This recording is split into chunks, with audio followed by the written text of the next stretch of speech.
Esta es la crónica de un secreto guardado bajo el peso del poder absoluto.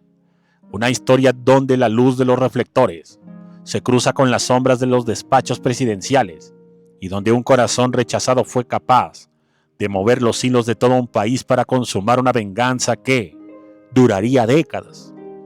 Esta es la historia del rey del bolero y de un entonces joven periodista que se había enamorado de su voz, de su presencia y su personalidad. Sin embargo, al quedar literalmente rechazado, tomaría la venganza como uno de sus objetivos primordiales de vida. Sin más, ¡comenzamos!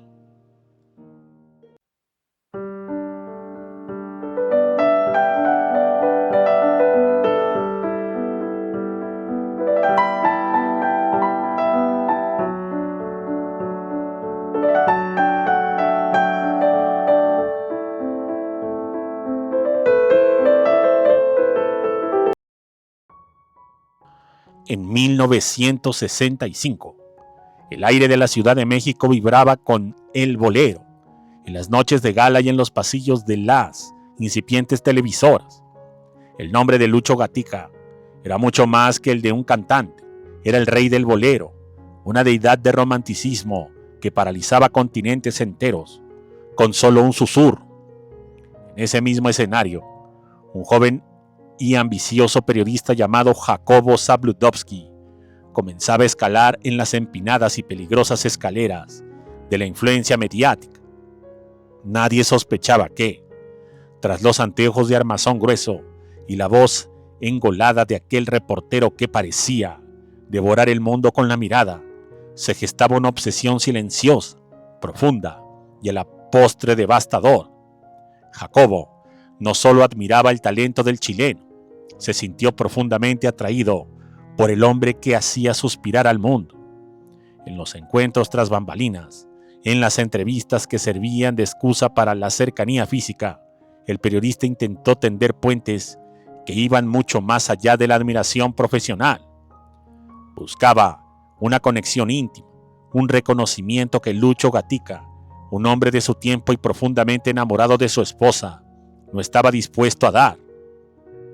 Lucho tenía su vida y su alma entregada a una mujer que era la personificación de la elegancia, Mapi Cortés. Ella, la reina de las comedias musicales, la mujer que, con una sola sonrisa dominaba la pantalla grande, era el pilar inamovible de Lucho. El rechazo de Gatica hacia las insinuaciones de Zabludovsky no fueron violentas, pero fueron absolutas. Una indiferencia que para el ego del periodista resultó más hiriente que un insulto. Fue el desdén del hombre que lo tenía todo hacia alguien que apenas empezaba a construir su imperio de papel y ondas electrizantes. Pero los años 60 avanzaron y el tablero de ajedrez del poder mexicano cambió drásticamente. Jacobo Zabludovsky dejó de ser el joven reportero de calle para convertirse en el rostro oficial de la verdad en México, el hombre que cada noche dictaba la realidad en los hogares y que gozaba de una cercanía casi simbólica con el sistema político más cerrado de la historia moderna del país. El poder que acumuló no era solo informativo, era un poder oscuro, capaz de destruir reputaciones con un adjetivo y de influir en las decisiones más altas del Estado. Mientras tanto, el despecho en su interior, lejos de extinguirse con el éxito, se había transformado en un rencor frío, calculado y paciente, que esperaba el momento exacto para cobrar la humillación sufrida en aquel 1965. A finales de la década, con Jacobo ya sentado en el trono de la comunicación y con el respaldo total del gobierno, el golpe maestro se preparó en las sombras de las instituciones financieras.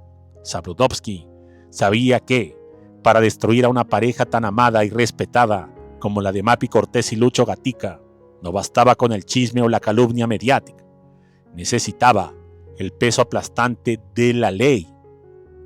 Utilizando sus conexiones directas con los altos mandos del gabinete, y la Secretaría de Hacienda, se orquestó una cacería de brujas silenciosa y letal. La acusación elegida fue un arma de precisión quirúrgica, evasión de impuestos. En un México donde la burocracia era un laberinto sin salida para quien no tuviese amigos en el poder, las autoridades comenzaron a llover sobre la pareja con una ferocidad inusitada. Mapi Cortés, acostumbrada a la adoración de un público que la veía como una diosa, se vio de pronto señalada como una criminal, acosada por citatorios interminables, cuentas congeladas y la amenaza constante de una celda oscura. Jacobo, desde su trinchera en el noticiario más visto del país, no tuvo que decir mucho.